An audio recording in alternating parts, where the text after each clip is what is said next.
I am honored to offer words of remembrance as we join and commemorate and celebrate the life of our friend and mayor, Vincent A. Cianci, Jr. Bishop Tobin, I want to thank you and the Roman Catholic Diocese of Providence, Mayor Eulogy, your staff, the public safety departments of Providence, Governor Raimondo, and the legions who came forward to participate and pay their respects to Buddy over the course of this past week and today. A year after leaving the White House, Teddy Roosevelt said the following: "It is not the critic who counts, nor the man who points out how strong the man stumbles, or where the doer of deeds could have done them better. The credit belongs to the man who's actually in the arena, whose face is marred by dust and sweat and blood, who strives valiantly, who errs, who comes short again and again, because there is no effort without error, but who does actually strive to do the deeds, who knows great enthusiasms, the great devotions, who spends himself in a worthy cause, who at the best knows in the end the triumph of high achievement, and who at the worst, if he fails, at least fails while daring greatly, so that his place in history shall never be with those cold and timid souls who neither know victory nor defeat." Our friend Buddy was in the arena his entire life. If it was at Moses Brown wrestling or as a lieutenant in the United States Army, as a prosecutor for the Attorney General's Department, as Providence's longest-serving mayor, and as a top-rated radio talk show host and television commentator. For 21 years, he devoted his life to what he believed was the most worthy cause, propelling Providence to great prominence. He did so often at the expense of his family, his relationships, and his own health. Right from the start, everybody embraced him as their buddy. But I have to admit, for a long time, I wasn't one of them. We had a complicated history. In the early days, we were not friends. We didn't even like one another. We were opponents. We were rivals, and we relished it. Just as Buddy relished telling everyone that we were on a last name basis. It's interesting how time heals old wounds, and maturity leads to understanding what is important in life. In more recent years, Buddy and I realized that we shared a passion for the city of Providence in a unique way. There were many projects that he started as mayor that I completed, just as there were projects that I started and he completed, although he always told me he started all of them. Most important of all, though, we shared a tremendous love for this great city and a vision of putting it on the road to fulfilling its potential. When I left the mayor's office to head up the state's Department of Economic Development, Buddy, Governor Sunland, and I worked on bringing the Providence Place Mall to fruition, and we traveled to Seattle to attract Nordstrom as a prime anchor. Years later, Buddy went to Italy, and he went to visit former Mayor Ray Flynn of Boston, who became the American ambassador to the Vatican. And then he came to Malta to visit me when I was ambassador. We had a late night of wine, song, and cigars. We had with us Justice Antonin Scalia from the U.S. Supreme Court with us. Our animosity was beginning to dissipate. As our friendship evolved, Buddy would sometimes talk about he was the first one that extended the olive branch by coming to visit me in Malta. I would kid him by saying he was just being nosy because he wanted to see the kind of house I was living in. From then on, we were on a first name basis. In 2002, when Buddy went away, some mutual friends asked me to write him. My question was simple. What would I say? how is life in New Jersey? And they said, you know, just keep him up to speed on current events and political gossip, because coming from you will mean more because he won't expect it. I thought that was pretty good advice, and I took it. It wasn't long before he asked me to visit him. My first visit went for 7 hours, and I can tell you it felt like it was 20 minutes. Buddy and I talked about family. We talked about Nicole. We talked about his grandchildren.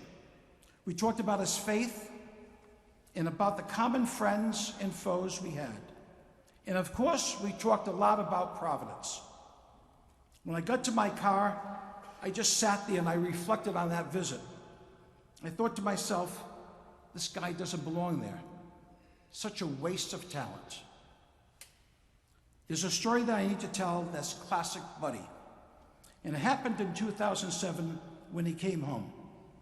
We had a meeting with Jane Rosenthal, who's partners with Robert De Niro on Tribeca Film. And it was simple. She wanted to meet us because she wanted to do the movie on Buddy Cianci. So we took advantage of the great weather and we went by boat.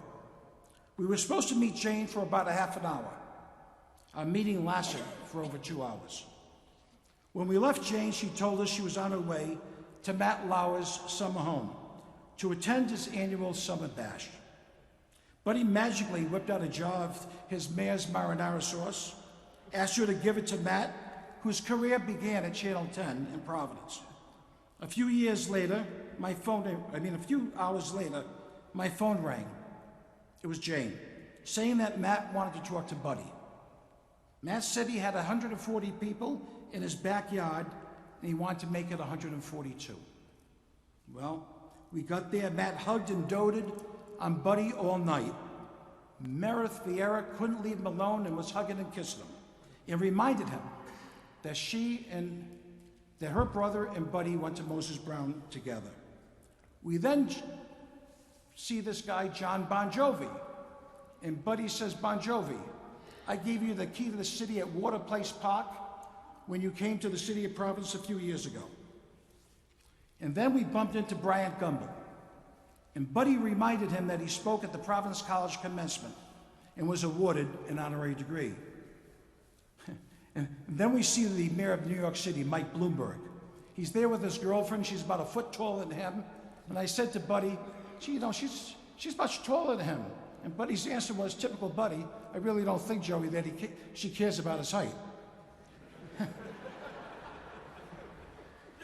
And then Regis Philbin spots Buddy and reminded him how nice he was to his daughter when she went to Brown and how he went with their family to El Forno to have dinner. We went back to the boat, smoked a cigar, agreeing that it was an amazing night. Buddy was truly, I gotta tell you, truly surprised and really humbled by how he was received. The following morning, while having coffee on the aft deck, I noticed that Buddy was just staring out over the water, reflecting. After a while, he said to me, did last night really happen? I said, it sure did. They still love you. Buddy could be like so many historical greats. He had the charm and the charisma of John F. Kennedy. He shared Teddy Roosevelt's love of the spotlight. Like Muhammad Ali, Buddy always bounced back after a defeat. And similar to Frank Sinatra, Buddy had to do it his way. If there's just one inspiration to be drawn from Buddy Cianci, the mayor and the man, the grandpa, every time he suffered a tragedy, trials, tribulations, or tears, he got back up. He had the tenacity to go against the establishment when it was necessary to do so. He wanted to define himself, and he defied and surmounted any challenges that stood in his way of creating a renaissance in his beloved Providence. He was confident in the knowledge that he was supported and encouraged by so many, and most of all, his family. Carol, you have forever been a constant in Buddy's life. You have always been there for him as his sister and his dearest friend. You have the same elegance and loyalty as your mother, Esther. And John Takeda, you were the brother that Buddy never had. Olivia, your grandfather simply adored you. He was so proud of you. He beamed when he told me that you were going to follow in the family tradition of medicine. Your great-grandfather was a doctor. Your two cousins are doctors.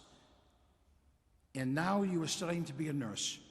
In the way that you have taken care of your two younger brothers and their young lives prove that caretaking is your true calling. Joey, your grandfather was so happy that you were in college and that you wanted to pursue a career in business, in real estate. I have a feeling I know where you're going to be interning this summer. And the little guy, Julius, wow, did he love you. He so much loved it when you came on that boat in Newport. And he would take you alone through Newport Harbor on the mini speedboat, bouncing on the waves and talking about the history of the boats in the wonderful city by the sea. Nicole, what can we say about a life lost so young? I can tell you that she never left Buddy's heart. While Buddy was away, he and his daughter Nicole bonded as never before. Through letters flying back and forth and constant visits, they became one another's champions and best friends. Buddy softened during those years. He used that time to get deeper and more fully in touch with his faith. He was proud of growing up as a Roman Catholic, and he was passionate about proclaiming his strong pro-life stance. And speaking of close bonds, the most important one was with his family. Buddy's favorite time of the year, we all know it, was Christmas. And he always made it a priority to have a big family gathering. It was also when he got to spend time with his three nephews, Jay, Todd, and Brad, and his two nieces, Tamara and Holly, who he felt so close to, they were more than just nieces and nephews to him. So it was fitting that on Christmas Day, he asked Tara to marry him, and she says yes. You know, I was with Buddy when he met Tara. It was the spring of 2004, and we left. And when we left, he says, "You got to go get her number for me."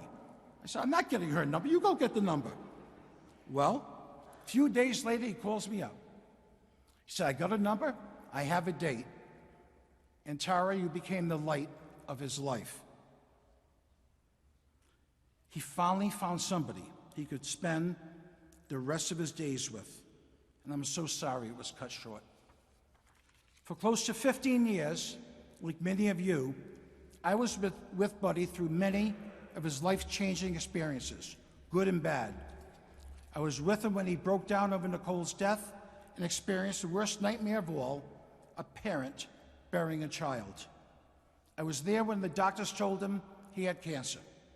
I witnessed firsthand his tears, his fears, and his triumphs. This was the private side of my friend Buddy. For all of you who had the good fortune of working with Buddy at City Hall, WPRO, Channel 6 or elsewhere, Buddy always hoped that you felt empowered and capable of exceeding your own expectations. He was so proud of what you achieved together and would be so pleased to know that you are still working for him today. Thank you for all your help this past week. To the people of the city of Providence, he was humbled that you elected him 6 times to be mayor of this great city for 21 years.